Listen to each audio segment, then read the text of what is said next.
Hey everyone, one quick thing before we get started here. As impromptu listeners, you obviously value different perspectives, and you may have heard that journalism is more important now than ever.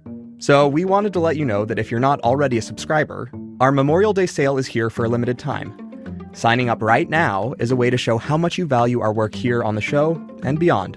With this sale, you can get a subscription for just $2 every 4 weeks for your first year.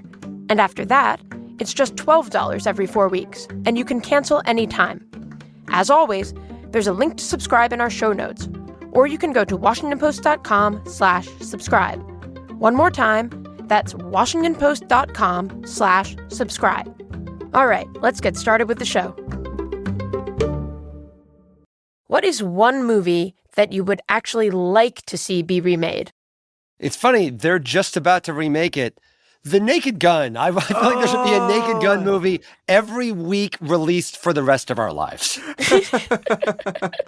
33 and a third, followed by 33 and 2/3, going up by 0.33 all the way to 100, I think. We need scientific notation for future Naked Gun sequels. I came across this interesting tidbit that Dr. Seuss's widow was so horrified by the 2003 live-action remake of The Cat in the Hat that she banned all future live-action Seuss films. To be clear, this starred Mike Myers in 2003, and she was quoted as saying, "I never saw Austin Powers, but I knew, yeah, baby, and I didn't want, yeah, baby, at all." I kind of think she should run all major Hollywood studios, actually. Hear. I think that's probably a good idea. Hear. I think they should do a crossover of The Cat in the Hat and the live-action Cats to be as horrifying as absolutely possible. Oh. This is Impromptu from Washington Post Opinions, a show that brings you conversations about the news we can't stop thinking about. I'm Drew Goins, author of the Today's Opinions newsletter. And I'm Molly Roberts, a columnist at The Post.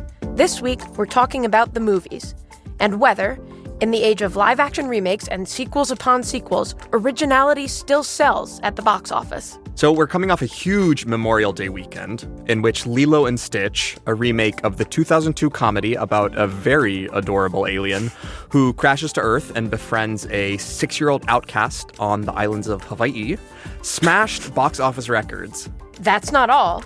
Tom Cruise's Mission Impossible: The Final Reckoning had the best debut weekend of any of the 8 other films in the series. And yes, sure, maybe those are both just low-risk sequels or remakes that occasionally yield massive rewards for studios. But Ryan Coogler's wholly original Sinners is also drawing droves of Americans away from Netflix and toward theaters near them. So if people suddenly just decided it's time to get off the couch and go to the movies, or are studios figuring out what audiences want to go out and pay for? Today we have contributing columnist Will Leitch here to talk through all of this. Hi, Will. Welcome to Impromptu. Of course, thank you. I'm actually the remake reboot version of me from the mid-'90s. I've got better special effects, but a less compelling story. So these live-action remakes have become just a juggernaut of a business over the last decade. And for those who aren't familiar, who've been, I guess, living under a rock, movie studios basically take these old animated films and reshoot them with real human actors, sometimes, and sometimes just kind of uncanny-looking CGI. So why have these become such a big thing, first and foremost? And personally, how do you guys feel about them? Drew, I feel bad about them. Part of the charm of old animated films to me is exactly that. They are old animated films. I associate Aladdin so closely with my childhood. I mean, when I was 3 for a year, I refused to respond to anything but Aladdin. I loved it so much.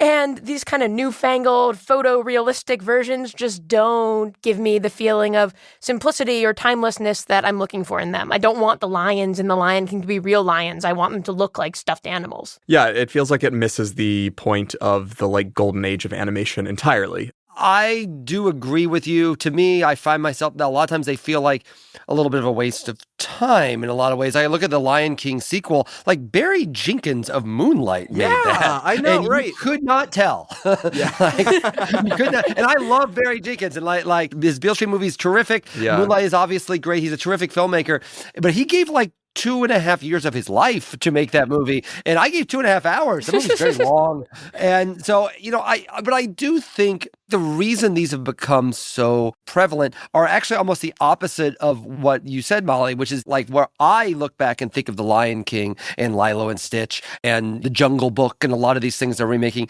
I think of them I love the old-timey animation. That's the way it looks, particularly Lilo and Stitch. The original one actually had a very unique, almost sort of painterly sort of view that was very cool that is completely lost in the new version. But when my kids watch those movies, they're like, ugh, this is old. Oh man, these would be so much better if it were CGI, if it were this and so on. And I think, Disney is not going to put the original Lilo and Stitch in theaters and make $200 million in the first week and a half. They have to it's less a remake and more just an update. If you see the new Lilo and Stitch, there's a character that's not in it, and there's a couple things that are different. But otherwise, at times it's almost shot for shot the same movie. I think there's a lot of stuff like that where you're updating the brand. The photorealistic thing is just a gimmick to allow you to make more money off of the movie. And clearly it's proven to be financially successful. Yeah. Well, okay. First and foremost, put some respect on Lilo's name. It is not Lilo. It is Lilo.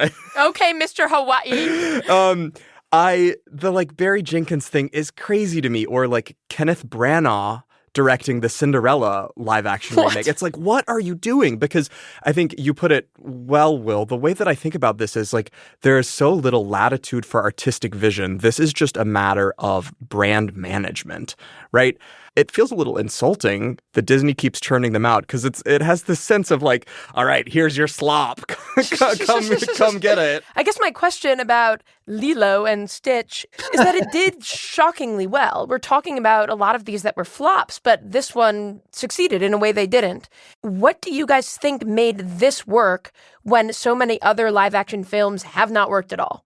I find it kind of telling, just a couple months ago, there was a Snow White remake, and that one had its own kind of cursed history. There was a political thing that kind of got into that a little bit. But certainly, I think part of it is that Snow White is like, kids see, like, they don't have any connection to Snow White. Their parents don't have any connection to Snow White. Lilo and Stitch, a lot of these parents grew up on Lilo and Stitch. Like, that movie came out 23 years ago. That was probably a lot of their first formative movie experience. And so, therefore, they remember this movie very fondly from when they saw it and want to share it with their kids. And so, to me, I think that's one of the things that really clicked in. The timing worked out very, very well. I think another part of it is there aren't a lot of kids' movies out right now. The last kids' movie that came before this was the Minecraft movie, which did even better and like absolutely exploded and has people still yelling chicken jockey at the screen from like outside of like moving cars going past the theater is how often that's happening. And I think school's just getting out. It's a perfect time to my kids just got out of school last week and I don't know what the heck to do with them, to be entirely honest. So a lot like getting them to movie theaters is a way to do it. And this is a movie that a lot of parents remember very fondly. Yeah, I'll share. I was recently in Latin America and walking through kind of like a market where vendors were just selling cheaply produced stuff that was like off-brand, counterfeit, what have you. And the mascots that you see over and over again are Tweety Bird, Snoopy, and Stitch. I think Stitch uniquely has this appeal that is like what I said earlier to Molly before we started recording is that I think Stitch is the Mickey Mouse of the 21st century. He has just, ever since the 2002 movie, like every time I go to the airport, I struggle to make it to my gate without seeing somebody with a Stitch backpack or Stitch suitcase. I think this is an actual unique creation from Disney that is going to stand the test of time. And I think actually the fact that Stitch is wholly unique is what rankles a little bit more, that they would cash in on something so truly unique for a remake that is anything but. I thought you saw it and liked it and cried. Oh, two things can be true. I was going to just respond to your Mickey Mouse point. You were giving the Minion short shrift. Maybe Stitch is millennials' Mickey Mouse, but the Minion is Gen Z's Mickey Mouse. And they're similar in that they're not a prince or a princess. They're kind of mischievous little creatures. Yeah, sure. I think that's a great observation. To your point, I did see Lilo and Stitch in theaters over Memorial Day, and I enjoyed it. It was fine. It was not as good as the animated film, but the people who are saying that this one did well because, it's actually pretty good, are missing the point. That does not matter at all. This movie would have done exactly as well if it were 15% on Rotten Tomatoes. And I think that's one of the things I find, frankly, kind of discouraging about this trend totally. is the idea that it actually doesn't matter. And you can tell sometimes that it doesn't matter. It's made as if it didn't matter. It really feels to be solely a paycheck. And there's no notion of, how do we update Lilo and Stitch? What would we do differently now? The movie doesn't really bother with that. I think that's one of the things that's very discouraging. Mm-hmm. So stepping aside from all of these Disney remakes and the stuff out there that's, Minecraft based or Dungeons and Dragons or Barbie, like all of this IP from anywhere that's being turned into movies, why is there so little original content these days? Is nostalgia just more powerful than originality, or what are the other forces that are at play? I think a lot of this is what we see, frankly, in every other aspect of American capitalism right now, which is risk avoidance, going with sure things, and the idea of a creative swing feeling not just like a risk, but kind of beside the point, right? Like, obviously, the movie industry has been roiled by streaming and Netflix and Apple TV and getting in. It's remarkably, there is a movie that came out this weekend called Fountain of Youth, which has John Krasinski, Natalie Portman, Domhnall Gleeson, Stanley Tucci, and it's directed by Guy Ritchie. Do you know about this movie? Are you aware of this movie? This movie was just dumped onto streaming by Apple. It is made for and with the intent of something for you to occasionally look up from while you're folding laundry. I am blissfully aware of most things John Krasinski, but I couldn't tell you anything about this movie apart from that he's in it. It's a whole movie. It's unbelievable. And the movie feels that way. When you watch it, it feels like every single line is, now we are running from this place to this place. Wait, let me catch up with you. Now where are we? Now we need to get this device and bring it to this place. Well, let's do that then. And that's basically the entire movie. I love a MacGuffin movie, though. And I feel like that sort of thing has seeped into the studios themselves. The idea of all you really need is just a brand that you can recognize and just a thing that you. And to me, one of the things I find so encouraging, I wrote about this for the post, is not only is Sinners like a big success, it is a movie specifically made to be part as a big theatrical experience. It's original, it's different, it's daring, it's weird, it's personal, it's topical. There's so many things going on in that movie, and the only way he was able to make that movie was because he had made 2 Black Panther movies and 2 Creed movies. What I find frustrating, I think back to Cord Jefferson, the Oscar-winning writer of American Fiction. Remember when he won his Oscar for Best Screenplay, and he went up there and said, see, this is what you need to do. Make 15 of these in one Lilo and Stitch. You can make just as much of these. You can make 10 times as many things for what you pay for one of those. Yeah. I think that kind of back and forth where it used to be, okay, we'll have a big sure thing like a Rocky movie or an Indiana Jones movie, and then we'll take some little risks to see if one of them pays off. Studios don't think that way in a lot of ways because, honestly, American capitalism doesn't kind of think that way in a lot of ways anymore, and I think it's inevitably filtered down to the studios themselves. Well, you are in luck, Will, because we are going to talk more about Sinners right after the break.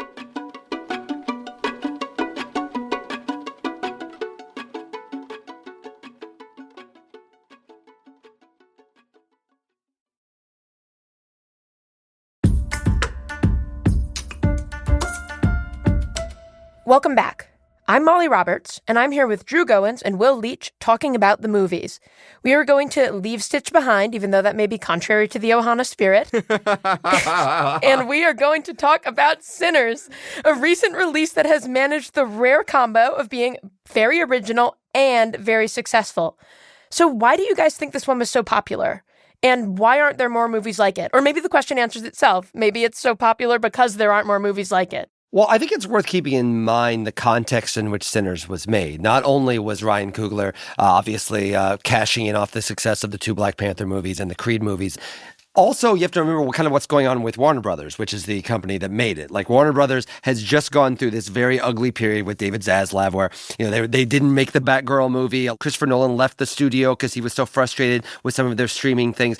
basically Warner Brothers got in a position, this famous Hollywood studio got in a position of feeling anti-artist and anti-creative. And so what basically they did was they basically said, we're going to start investing in some risky projects. Like, not only are they doing Sinners, they're also doing the new Paul Thomas Anderson movie with Leonardo DiCaprio, which is based off a Thomas Pynchon novel, but it's an action movie, and it seems insane, to be entirely honest. And it's a very, very expensive movie. Maggie Gyllenhaal has a remake of The Bride of Frankenstein called The Bride, which is with an exclamation point that is really expensive and like a punk rock version of The Bride of Frankenstein. These are very artist-driven sort of things because Warner Brothers needed to get back its reputation in the wake of the Warner Brothers Discovery, all that sort of junk. So they kind of greenlit some projects that maybe they wouldn't have greenlit and some other studios would not have greenlit in the past.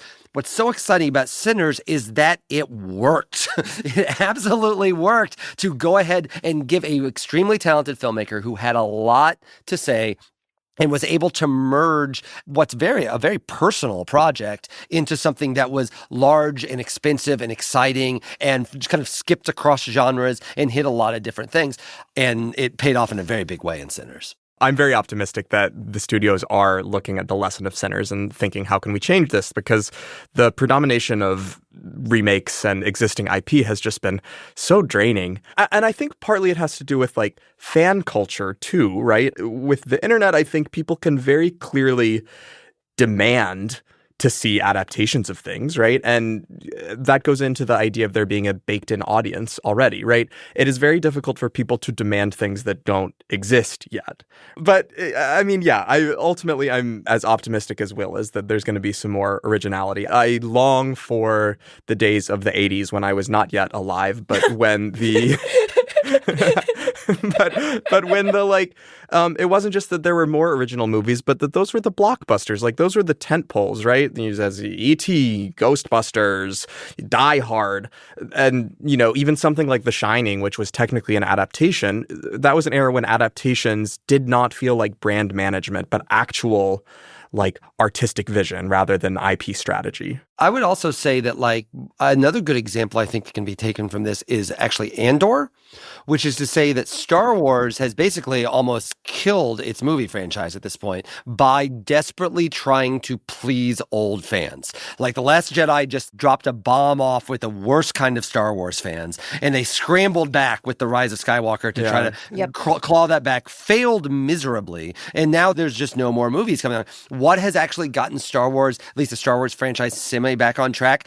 Giving this show to Tony Gilroy and say, do what you want to do with it. Do something interesting. Do something dangerous. Do something a little political even. And that show has been, without question, the most successful Star Wars thing probably, maybe since The Force Awakens, maybe since the original Rogue One. Like, it has become, and it has revitalized a lot of people's interest in Star Wars. And so I wonder if that's also a potential lane moving forward, is using some of these IP sort of things. I mean, this could be done well. For crying out loud, when you told me they were going to do a 21 Jump Street remake, I was like, what a disaster. That is going to be, and that movie is hilarious. That movie is really good. And so I think if you rethink things correctly and get the right creative people in charge of it, you can do stuff with this.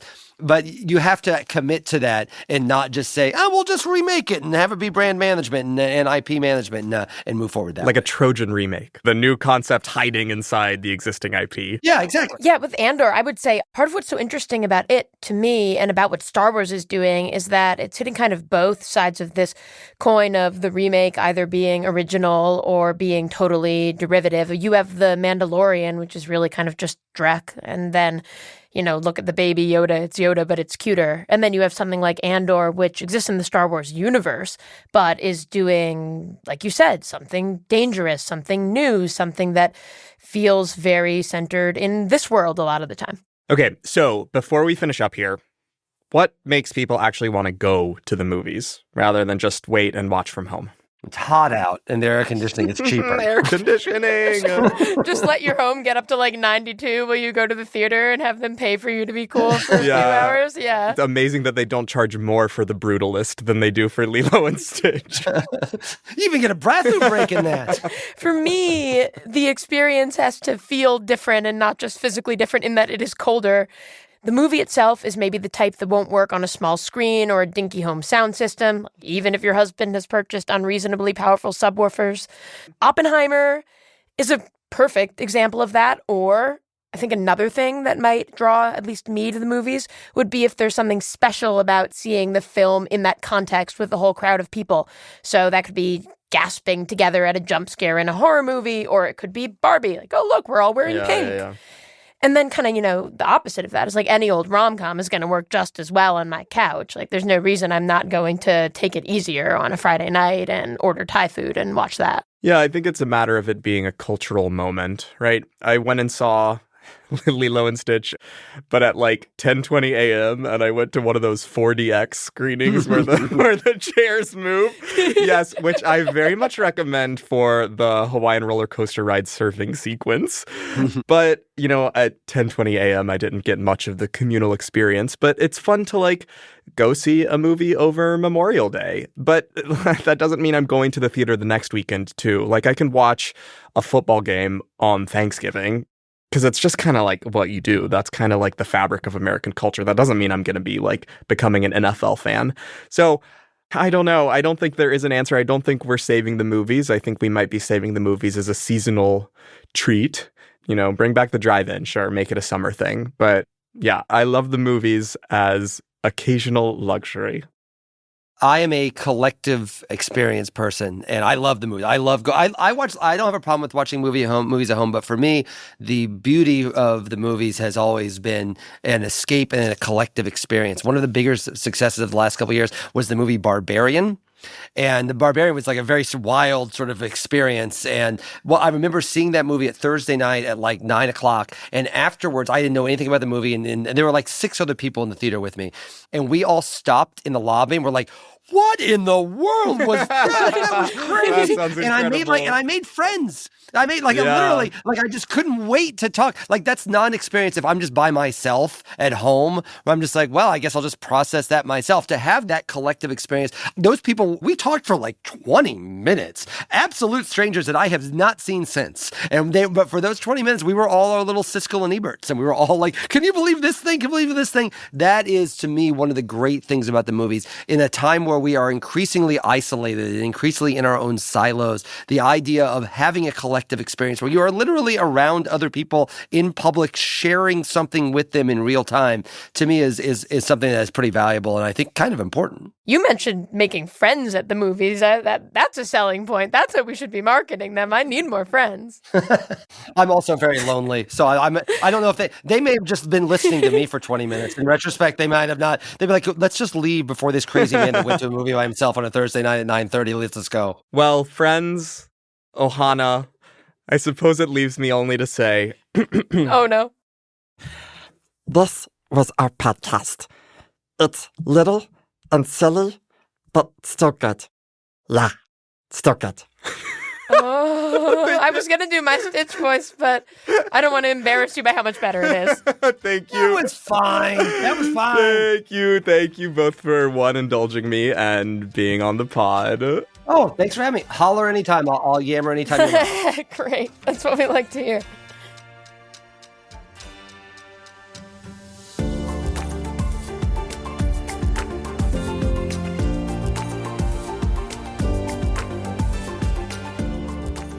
This episode was produced by Hadley Robinson and Regina DeHeer, edited by Jasmine Green, and mixed by Emma Munger.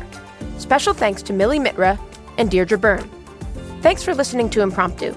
Please send us your thoughts about what movies are worth going out for. Email impromptu@washpost.com. And for the last time, I want to remind you that we have an offer that is ending soon, where you can become a Washington Post subscriber for $2 every 4 weeks for your entire first year, and then $12 every 4 weeks thereafter. You can cancel anytime. Check out the link in our show notes to subscribe. Have a nice weekend.